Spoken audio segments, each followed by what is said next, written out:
Hi ladies. Today I did a post on marriage, and marriage can be a really tricky subject to write about because there's so many variables. And I often, when I'm writing, I try to think about other women and their lives and bear in mind that everybody's life is different and that you guys aren't all like me and I'm not like you.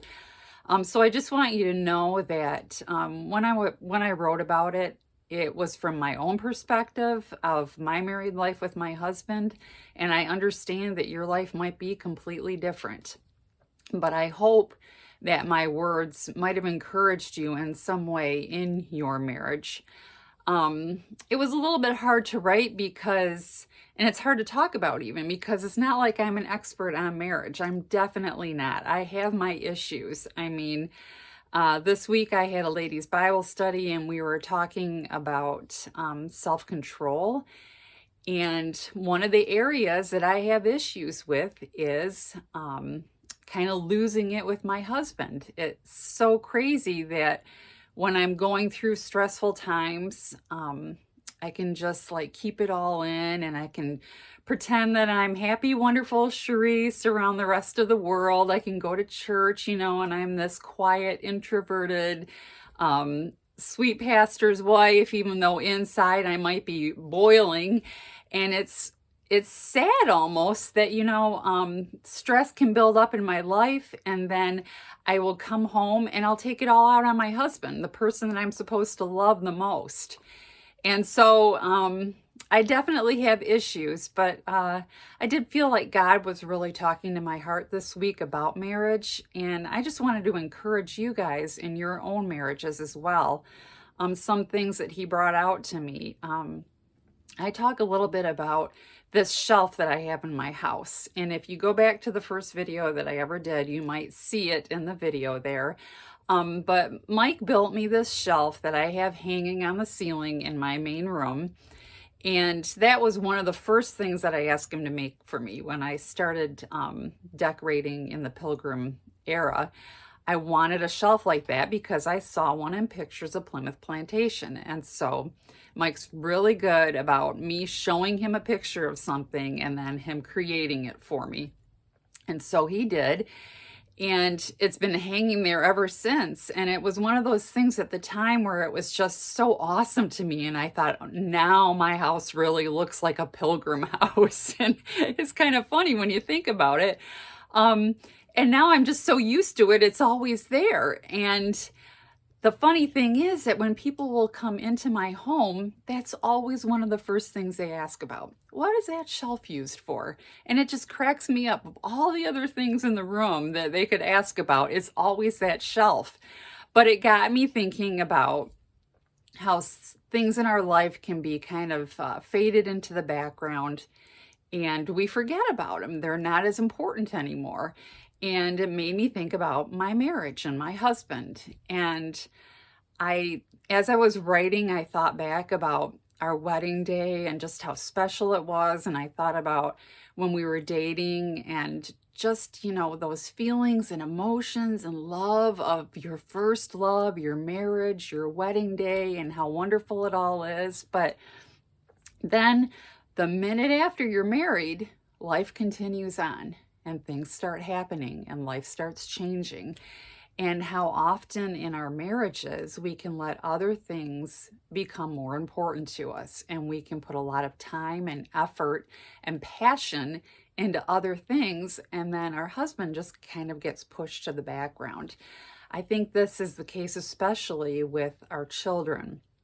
A lot of times in my own life, I will be so caught up in my kids' lives and worried about things that they're going through that I don't really spend the time that I should focusing on my marriage and on my husband because I'm so worried about my kids. And that's normal as a mom.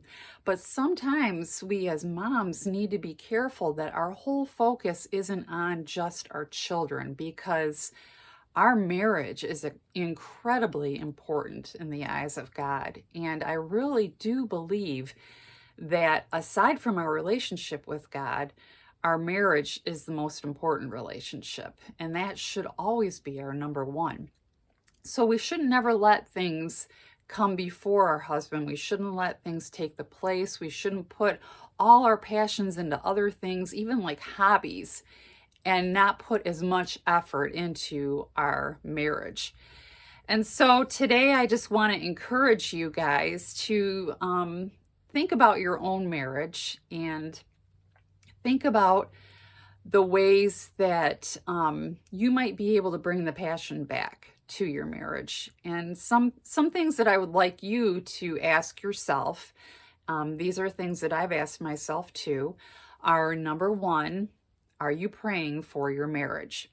I don't know how many times I am tempted to complain about my husband and the things he does, but I'm not praying about it as often as I complain about it.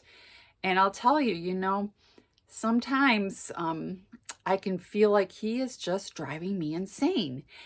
And he feels the same way about me too. It's not just me with him. He feels that way about me too. And that's just how it is. The longer you're married, the more you can drive each other crazy. And that's why we need to pray so hard for our marriages, because we shouldn't drive each other crazy. We should be able to go to our spouse as the number one person that we love and want to be with and want to share things with, and not the person that drives us crazy.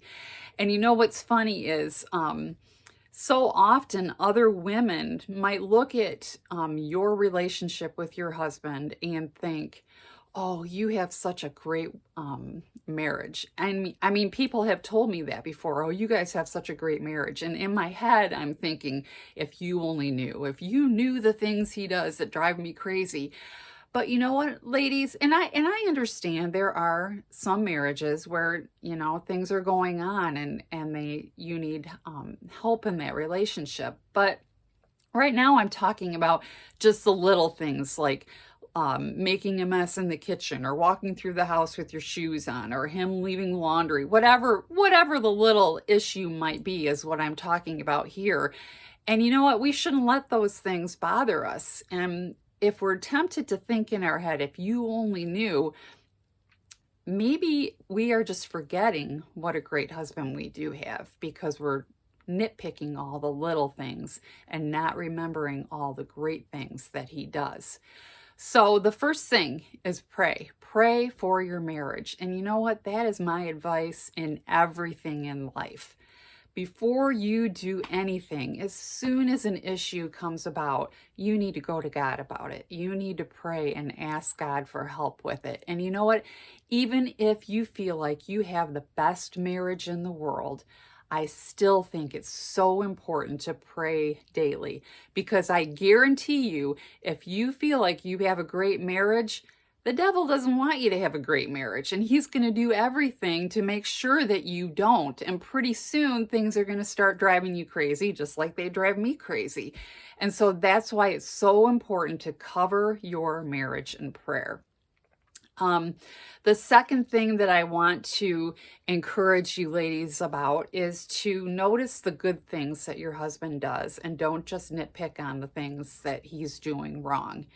And I feel like this is more of an issue as time goes on, that the little things, like I said before, start to drive us crazy and we forget about the good things. So I just want to encourage you to notice the little things. And something that really helped me that I've done in my own marriage is when I feel like we're struggling, when I feel like the stress of life is kind of like beating us both up, and we don't even have time for each other, we don't have to focus on each other, and it's like one thing after another. What I really try to do after I pray for my marriage is to every day write down something that I'm thankful to God that for Mike that he does. And even the littlest thing, if you start writing those things down and you start focusing on the good things, then you'll be less inclined to focus on the silly little things that irritate you. So that's my second thing. Third thing is to make sure that you are not putting more passion and effort into other areas of your life, such as your kids or your job or your hobbies, working out. even sitting around watching TV. These are all things that can take the place of a passion with your husband that you should be sharing. And I know I've written about this before, but there have been times in our lives where we've been so busy and it's been so crazy that we'll get home at night and we'll just crash on the couch and like not even say anything to each other for an hour because we're just so tired. And you know what? Times like those, they shouldn't be the norm. It shouldn't be that every single night you guys are just sitting on the couch, on either ends, never talking to each other, never sharing.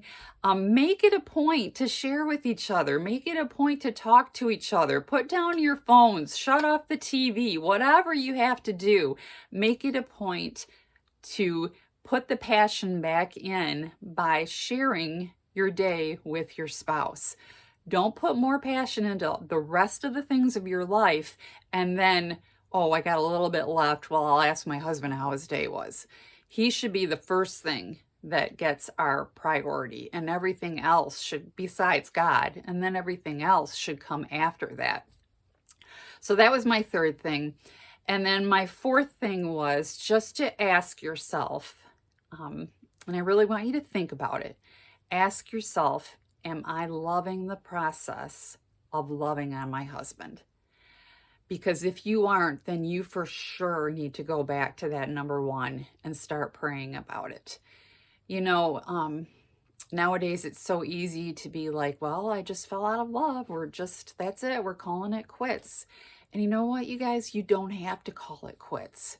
Fight for your marriage. Fight for that passion back. Pray and ask God to help you with your marriage, to make it stronger. Ask God to help you to fall in love with your husband all over again. Whatever the case may be, ask God for help because He will help you. He will. So those are just some things I wanted to encourage you about. And like I said, I understand there's so many variables in marriage. There's so many instances where I might not know what's going on in your life. And in any case, you know, even though your life might be completely different than mine, and maybe you think, well, you don't know, I have a jerk of a husband. You know what, you guys, it just goes back to that number one again, that no matter what you're going through in your marriage, the most important thing is to bring it to God, to bring it to God's throne, and just let God cover your marriage. And I think that will really help. To pray and to ask God to heal your marriage, whatever is going on in it. But most important, this was supposed to be lighthearted, and I really wanted it to be.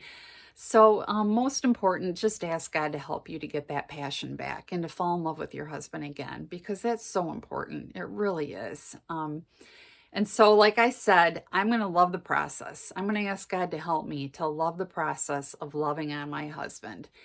And if that means shutting off the TV, if that means turning off my phone, whatever that means, that's the process that I'm going to go for.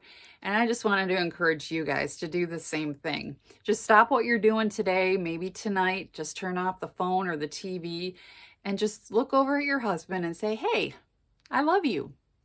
I love you. How was your day? Tell me about your day. You know, that'll make the world of difference. It really will. So I'm just encouraging you, you guys, do that tonight. Spend some time with your husbands and love on them because it's so important.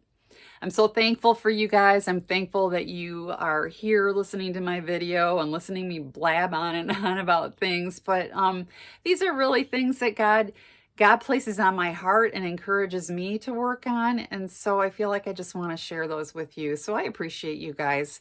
I hope that you have a wonderful weekend, and I pray for you all as you're going into next week. And especially I pray for you guys that are married, that God will just work in your marriages and that they'll be like a picture of His love. So have a wonderful weekend.